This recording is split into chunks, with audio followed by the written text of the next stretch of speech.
ఒక న్యూస్ వచ్చింది మొన్న సోమాజిగూడలో ఇదే రాజారాం యాదవ్ గారి అధ్యక్షతన స్థానిక సంస్థల్లో కామారెడ్డి డిక్లరేషన్లో చెప్పినట్టుగా 23% నుండి 42% రిజర్వేషన్ పెంచాలని సోమాజిగూడ ప్రెస్ క్లబ్ లో ఇదే కృష్ణన్న గారు ఇంకా చాలా మంది మేధావులు వచ్చి మాట్లాడిన తర్వాత ప్రభుత్వానికి కాక రగిలి మరి ఈ రోజు ఆగమేఘాల మీద ఓటర్ల లిస్టు ఆధారంగా మేము బీసీ జనగణన చేస్తామని అంటున్నారు.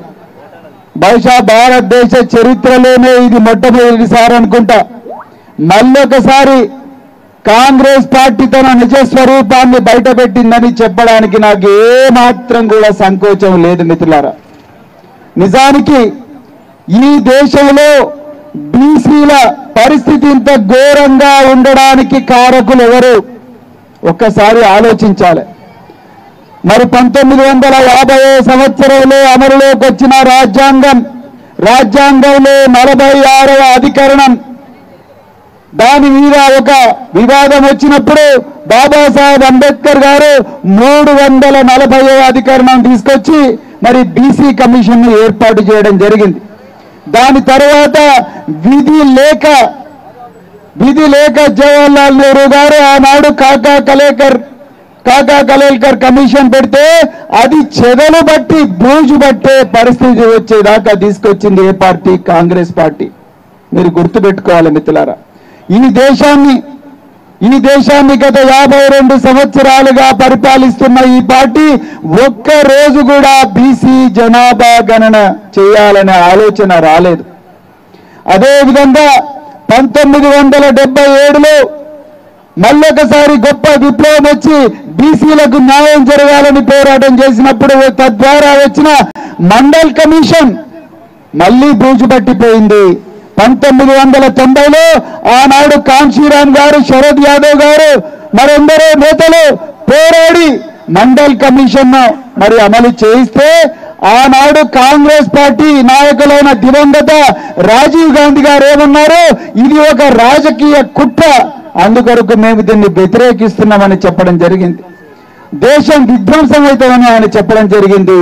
ఆనాడు బీజేపీ ప్రభుత్వం కూడా మరి ఇది ఇట్లా చేస్తే మేము ఒప్పుకోము అని చెప్పి ఆనాడు వీపీ సింగ్ ప్రభుత్వానికి మద్దతు కూడా ఉపసంహరించిన చరిత్ర మరి ఆనాడు ఉన్నది. మీకు ఇంకొక విషయం చెప్పాలి. 1992లో మండల్ కమిషన్ వచ్చిన తర్వాత కేవలం ఉద్యోగాల్లో మాత్రమే మండల్ కమిషన్ అమలు చేసిండ్రు మిత్రులారా. 1995లో నేను ఐపీఎస్ లో చేరినప్పుడు మొట్టమొదటిసారిగా కేంద్ర ప్రభుత్వ ఉద్యోగాలలో బీసీ సోదరులు రిజర్వేషన్ తో వచ్చిండ్రు. 1947లో స్వాతంత్రం వస్తే 1995లోనే బీసీ సోదరులకు మరి కేంద్ర ప్రభుత్వ ఉద్యోగాల్లో రిజర్వేషన్ వచ్చింది. ఇంకొక విషయం కూడా చెప్పాలి మీకు. విద్యా సంస్థల్లో, కేంద్ర విద్యా సంస్థల్లో బీసీలకు రిజర్వేషన్ ఎప్పుడు వచ్చిందో తెలుసా? 2008వ సంవత్సరంలో వచ్చింది. ఒక్కసారి ఆలోచించండి. ఎప్పుడు 1947 కాకా కలేల్కర్ కమిషన్, 1953 మండల్ కమిషన్, 1978 అది అమల్లోకి వచ్చింది. 1990 బీసీలకు కేంద్ర విద్యా సంస్థల్లో రిజర్వేషన్ వచ్చింది. 2008 అది కూడా పోరాటం చేస్తే.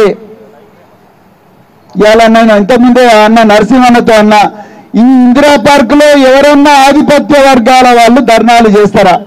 ఇందిరా పార్క్ పుట్టినప్పటి నుంచి ఇప్పటి వరకు ఆధిపత్య వర్గాలకు చెందిన వాళ్ళు, తరతరాలుగా సంపద వాళ్ళే అనుభవిస్తున్న వాళ్ళు ఒక్కరోజున వచ్చి ఇక్కడ ధర్నాలు చేస్తారా? చేయరు. ఈ సమాజంలో 99% ఉన్న మనము ప్రతిరోజు కూడా ధర్నాలే చేస్తా ఉన్నాం. ఇక్కడున్న ఎవరిని అడిగినా కూడా వాళ్ళు బహుజన వర్గాలకు చెందిన వాళ్ళే ఉంటారు. నేను పోలీస్ ఆఫీసర్గా చెంచల్గూడ జైలుకు పోయినా, చెర్లపల్లి జైలుకు పోయి సూపరింటెండెంట్లను అడిగిన, అయ్యా ఇందులో ఉండే ఖైదీలందరూ ఏ వర్గాలకు చెందిన వాళ్ళు సార్? వీళ్ళందరూ మీకేమైనా ఈ ప్రశ్న ఎందుకు అడుగుతున్నారు? వీళ్ళందరూ కూడా ఎస్సీలు, ఎస్టీలు, బీసీలు, మత మైనారిటీలు ఉంటారు సార్. వేరే వాళ్ళు ఎవరు ఉంటారు? అగ్రవర్ణాల్లో పేదలు ఒకరిద్దరు ఉంటారు. మరి ధనవంతులు ఎప్పుడు జైలుకు పోరా అంటే జైలుకు పోయిన వెంటనే వాళ్ళకు గుండెపోటు వస్తుంది. గుండెపోటు వచ్చిన వెంటనే గవర్నమెంట్ హాస్పిటల్కి పోతారు. అక్కడ ఏసీ రూముల్లో వాళ్ళకు వైద్యం చేస్తారు. దాని మీద ఒక పోలీస్ కానిస్టేబుల్ పెట్టి ఎయిర్ కండిషన్డ్ జైల్లో వాళ్ళని కూర్చోబెడతారు. పేదవాళ్ళందరూ ఇక్కడ కూర్చుంటారు. ఇలా ఒక అన్న చెప్పిండు, కేంద్ర ప్రభుత్వంలో సుప్రీంకోర్టు జడ్జిమెంట్ 50% కన్నా రిజర్వేషన్లు ఉండకూడదు కాబట్టి కామారెడ్డి డిక్లరేషన్ అమలు కావడం కష్టమన్నారు.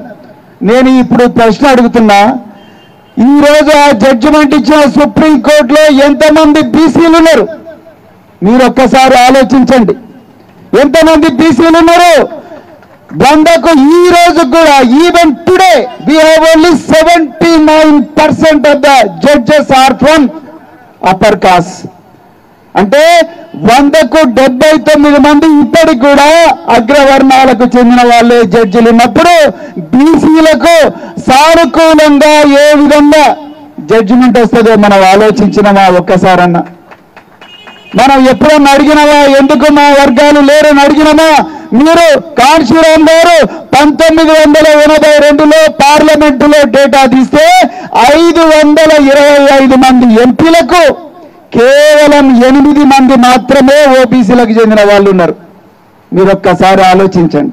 525 మంది ఎంపీలకు కేవలం 8 మందే ఓబీసీ వర్గాలకు చెందిన వాళ్ళు ఉన్నారంటే ఈ ఆధిపత్య వర్గాలు ఈ సమాజంలో 52% ఉన్న బీసీలు ఈ అధికార యంత్రాంగాల్లో ఉండాలని కోరుకోవడం లేదు అనేది చాలా క్లియర్ గా అర్థమవుతున్నది. మరి ఇలాంటి పాపాల చరిత్ర ఉన్న ఈ పార్టీ రేపు మరి కామారెడ్డి డిక్లరేషన్ అని 6 గ్యారంటీల గారడి లాగానే కామారెడ్డి డిక్లరేషన్ అని మన ఓట్ల కోసం డిక్లరేషన్ ఇచ్చి 42% ఇస్తామన్నారు. మరి ఎందుకు ఇవ్వలేదు? నేను ఇలా రేవంత్ రెడ్డి గారిని ఓపెన్ గా అడుగుతున్నా, అయ్యా రేవంత్ రెడ్డి గారు, మీరు డిసెంబర్ 9వ తారీఖు నాడు ప్రమాణ స్వీకారం చేసిండ్రు, పదవి స్వీకార ప్రమాణం చేసిండ్రు. మీరు మార్చి 16వ తారీఖు వరకు కూడా ఎలక్షన్ కోడ్ రాలేదు. డిసెంబర్ 9 నుంచి మార్చి 16వ తారీఖు వరకు కూడా ఎలక్షన్ కోడ్ రాలేదంటే దాదాపుగా 3 నెలలు మీ చేతిలో ఉన్నాయి. అంటే 90 రోజులు. 90 రోజుల్లో మీకు ఏ రూల్ అడ్డం వచ్చింది, ఏ చట్టం అడ్డం వచ్చింది? స్థానిక సంస్థల్లో 42% రిజర్వేషన్ పెట్టనీకే ఏమీ అడ్డం రాలే. ఎవరు అడ్డం చెప్పలే. ఎలక్షన్ కోడ్ అడ్డం చెప్పలే. ఎలక్షన్ కోడ్ ఈ రోజు జూన్ 6వ తారీఖు నాడు అయిపోయింది. జూన్ 6వ తారీఖు నుంచి ఈరోజు జూన్ 15వ తారీఖు నాడు 9 రోజుల్లో ఒక్కరోజు అన్నా మరి స్థానిక సంస్థల ఎలక్షన్ల గురించి మీరు మాట్లాడిందా? బీసీ కమిషన్కి ఇవ్వాల్సిన బడ్జెట్ గురించి మాట్లాడిందా? అదేవిధంగా ప్రొఫెసర్ ఐనుకొండ తిరుమలి ఏదైతే 15-16 ప్రశ్నలు ఏవైతే ఇచ్చిందో బీసీబీ జనాభా గణన గురించి దాని గురించి మాట్లాడడానికి ఇవి పెట్టిందో ఇవన్నీ పెట్టకుండా దొడ్డిదారున ఇవాళ ఆంధ్రజ్యోతిలో ఒక పత్రికలో ఒక లీక్ చేసిండు. ఓటర్ల లిస్టు ఆధారంగా జనాభా గణన చేస్తాం. మెడ మీద తలకాయ నాడు ఎప్పుడైనా చెప్తాడు ఓటర్ లిస్టులో కులం రాయబడదు, కులం ఉండదు. ఊరుంటది, పేరుంటది, తండ్రి పేరు, భర్త పేరు, భార్య పేరు ఉంటది, వయసు ఉంటది, అడ్రస్ ఉంటది, కులం అక్కడ ఉండదు. నువ్వు అది పెట్టుకొని ఏ విధంగా చేస్తావు? ఒక్కసారి అలా తెలంగాణ ప్రభుత్వం దీనికి ఆన్సర్ చెప్పాలంటే దీన్ని బట్టి అర్థమవుతున్నది ఏంటంటే దొడ్డిదారుల సమయం లేదు. సుప్రీంకోర్టు ఒప్పుకోదని మళ్ళీ సాకులు చెప్పి మళ్ళీ